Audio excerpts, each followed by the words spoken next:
Chapter 15. The Joy of an Eternal Covenant. Delayed by church work in Salt Lake City, President Harold B. Lee arrived late to the Area General Conference in Mexico City. His plane touched down in the early afternoon of August 26, 1972, and by evening he was being shuttled from venue to venue to speak at individual conference sessions for the Relief Society, Aaronic and Melchizedek priesthood holders, and young women. The next morning, the saints at the conference sustained him as the new president of the church, the first congregation in the world to do so. The prophet returned to Utah a few days later, only to learn that a member of an apostate group had allegedly made death threats against him. To ensure President Lee's safety, police began accompanying him wherever he went. He was grateful for their protection, but the presence of the officers bothered him. Recent church presidents had generally gone without bodyguards. Now, every time President Lee went out, his police escort created no small disturbance. Soon, he and his wife Joan decided to join Elder Gordon B. Hinckley and his wife Marjorie on a trip to visit saints in Europe and Israel. The trip would have its own risks, however. They would be traveling without a security detail in a tense region of the world. A Palestinian group had just kidnapped and killed 11 members of the Israeli national Olympic team at the 1972 Summer Games in Munich, West Germany. The attack sent the world reeling, and President Lee worried that an armed conflict might break out in Israel. Still, he and Sister Lee accompanied the Hinckleys as planned. The group arrived at the airport in Tel Aviv, Israel, on the evening of September 19th. David Galbraith, a church member from Canada who was studying at the Hebrew University of Jerusalem, picked them up and drove them 40 miles southeast to Jerusalem. It was dark when they arrived, and they couldn't see much, but there was something wonderful about traveling through the ancient, sacred city. Over the next 3 days, the Lees and Hinckleys met with Israeli dignitaries and visited holy sites.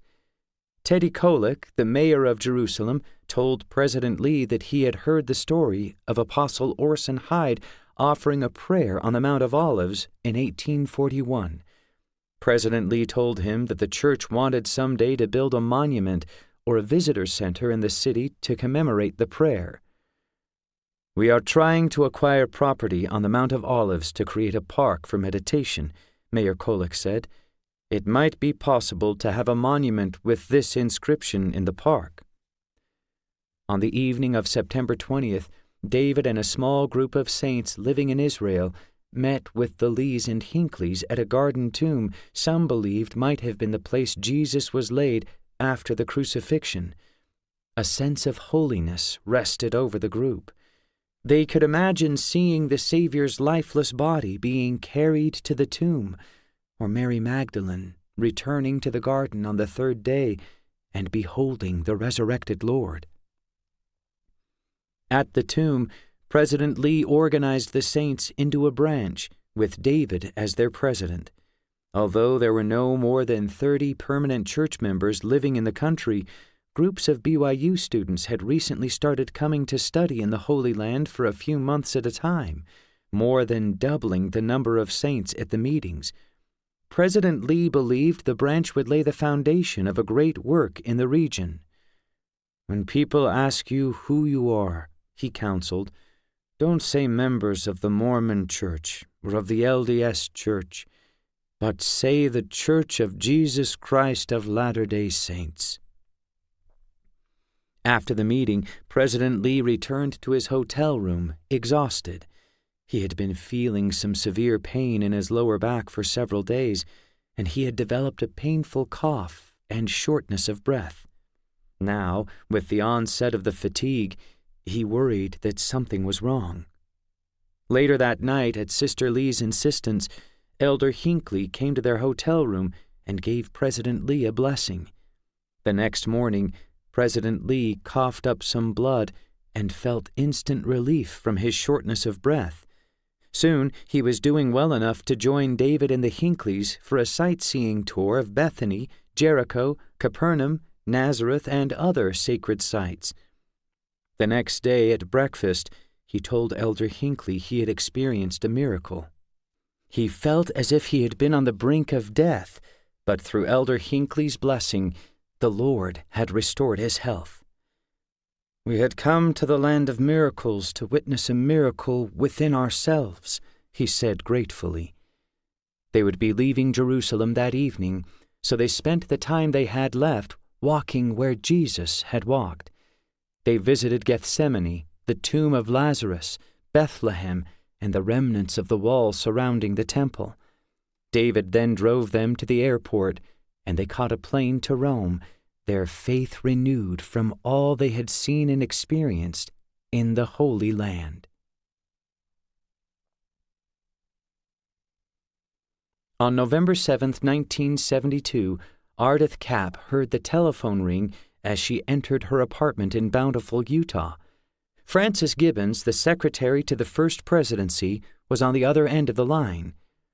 "Could you and your husband meet with President Harold B. Lee tomorrow morning in his office at 11:35? He asked. Taking a deep breath, Ardith said, "We'll be there." Right away, she wondered why President Lee wanted to talk with them.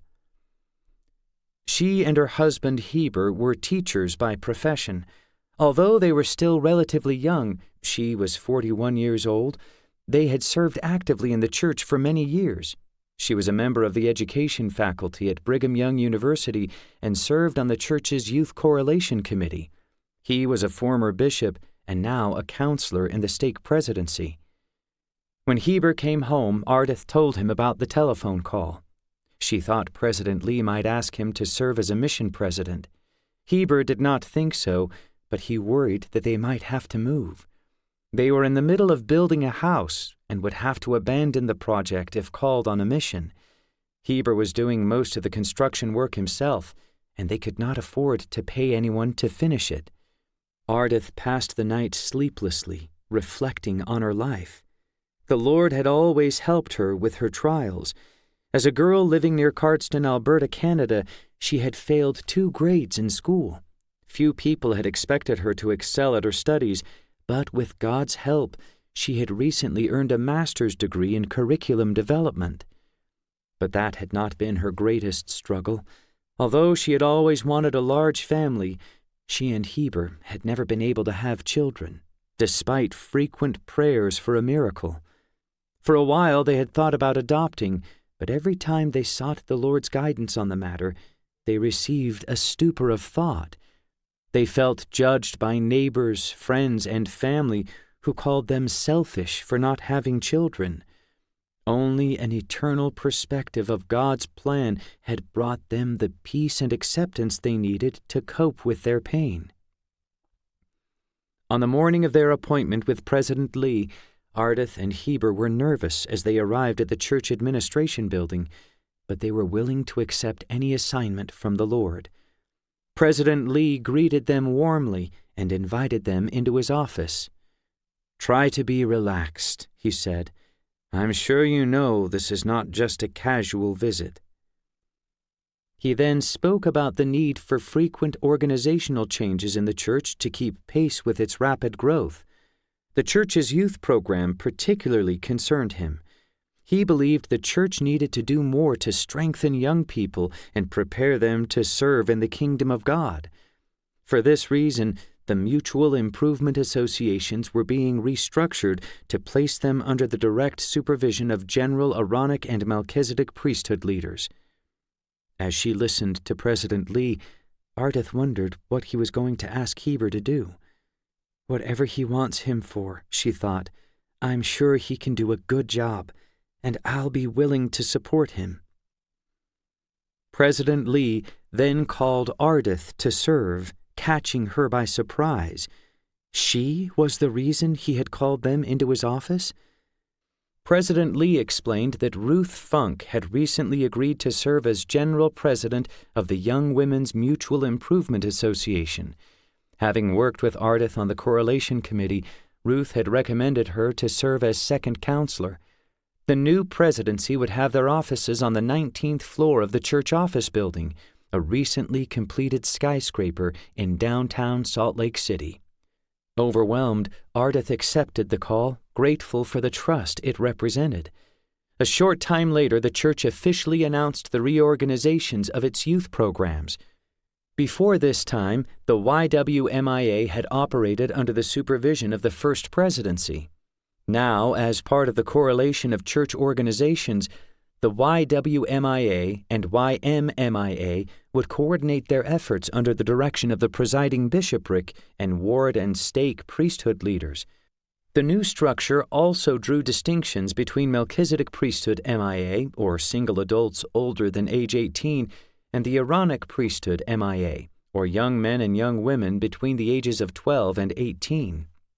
While the Aaronic priesthood MIA would be supervised by priesthood leaders, the program would continue to offer gender and age-based classes and activities for boys and girls. Paralleling the priesthood offices of deacon, teacher, and priest, the young women classes were called Beehive, ages 12 to 13, Maya Maid, ages 14 to 15, and Laurel, ages 16 to 18, names the YWMIA had long been using. A few years earlier, church leaders had asked every ward to start a bishop's youth council, which gave youth new opportunities to lead. Now the First Presidency wanted the new MIA organizations to give the youth even more leadership opportunities. President Funk supported this vision for the program. As a high school teacher, she had given her students many chances over the years to develop as leaders, and they had done great things. "You don't become anything by hearing about it," she declared.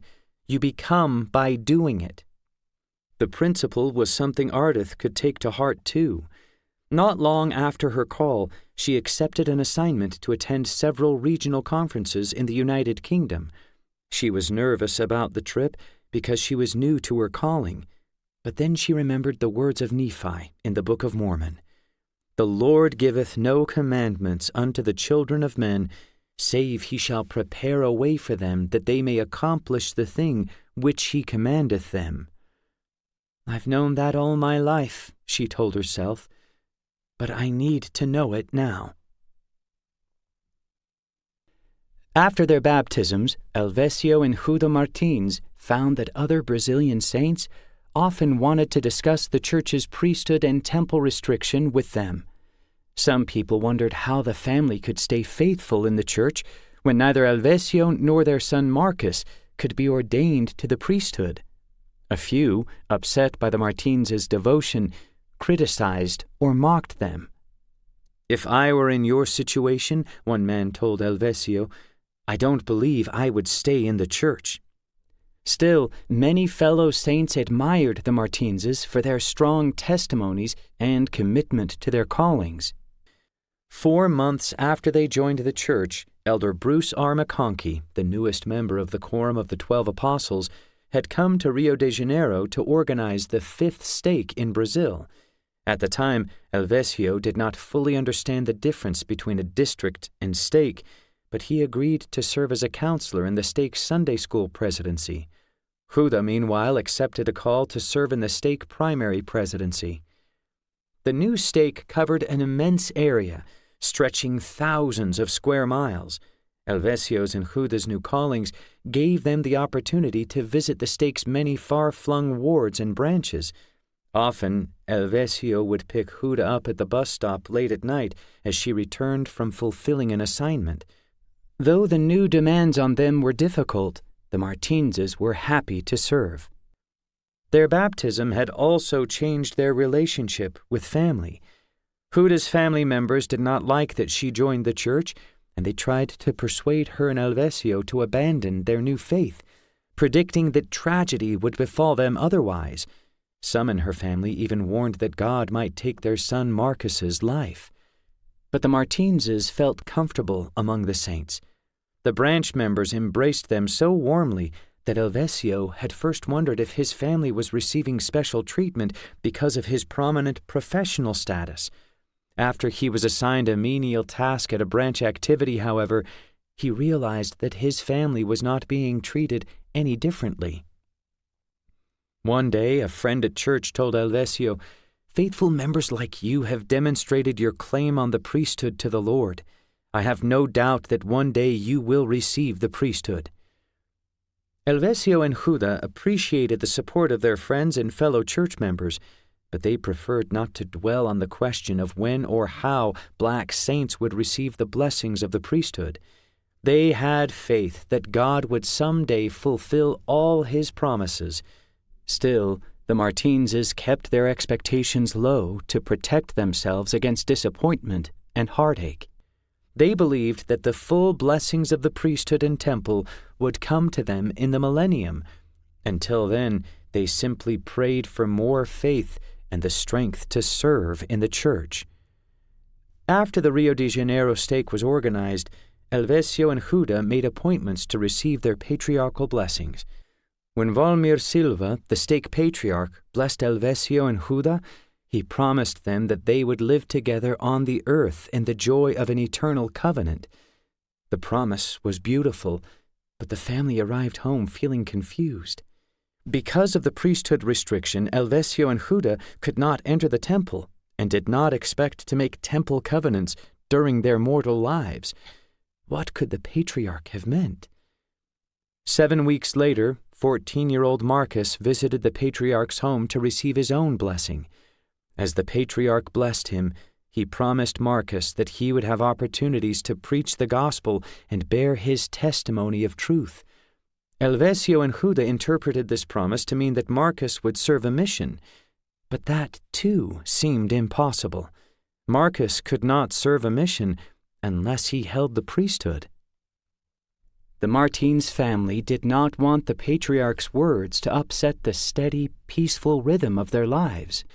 They decided to continue living just as they had before and not think too much about the experience.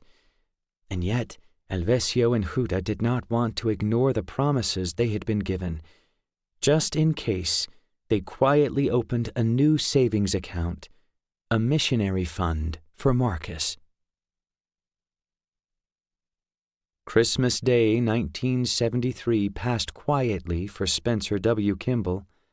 He and Camilla exchanged gifts with each other and with Camilla's sister Mary, who had been born deaf and now lived with them. Camilla put a turkey in the oven, and he helped her set up an extra table for the guests they expected for dinner. Elder Kimball spent the rest of the morning at his typewriter as he tried to catch up on a stack of unanswered letters. Christmas music played on the phonograph, and he took an occasional break from typing to flip the record over. As the morning turned to afternoon, some of the Kimball's children, grandchildren, and great-grandchildren arrived for Christmas dinner. Among the guests were Mangal Dan Dipti, a man whom Elder Kimball had baptized 12 years earlier in Delhi, India, and a young Zuni girl named Arlene, who lived with the Kimball's daughter, Olive Beth, as part of the Indian Student Placement Program. The group ate and sang, and Elder Kimball went to bed feeling the day had passed pleasantly. The next evening, sometime after 8 o'clock, Elder Kimball answered the telephone at his home. "This is Arthur," the caller said. At once, Elder Kimball knew it was Arthur Haycock, President Lee's secretary. "Well, Arthur," Elder Kimball said pleasantly, "how are you tonight?" "Not very good," Arthur said. "I am at the hospital with President Lee, and he is very sick. I think you should come at once." Elder Kimball hung up the phone and drove straight to the hospital, where he met Arthur in the hallway. Arthur explained that President Lee had come to the hospital for rest and a checkup. He had been sitting on the bed when he suddenly went into cardiac arrest. Arthur called for help, and in a moment the room filled with doctors, nurses, and equipment. The place still bustled with frantic activity. Joan, President Lee's wife, arrived with his daughter Helen and son-in-law Brent. Arthur told them they should keep clear of President Lee's room, so the small group found an empty room just down the hall where they could wait. They prayed together and asked the Lord to preserve the prophet's life. As they waited, Marion G. Romney, President Lee's second counselor in the first presidency, arrived. Unsure what else they could do, President Romney led the group in another prayer. A doctor then entered the room. "We are doing all we can," he said, "but it doesn't look good." Elder Kimball was shocked. President Lee, who had supported him constantly through his own illnesses, was 74 years old, younger than he himself was, and he had seemed much healthier. Many in the church had assumed that he would be around long after Elder Kimball was gone, and no one had prayed harder than the Kimballs that President Lee's good health would continue. 10 minutes passed. Elder Kimball left the room and walked down the hallway toward President Lee's room. As he approached, a doctor stepped out. "We have given up," he said. President Lee was dead.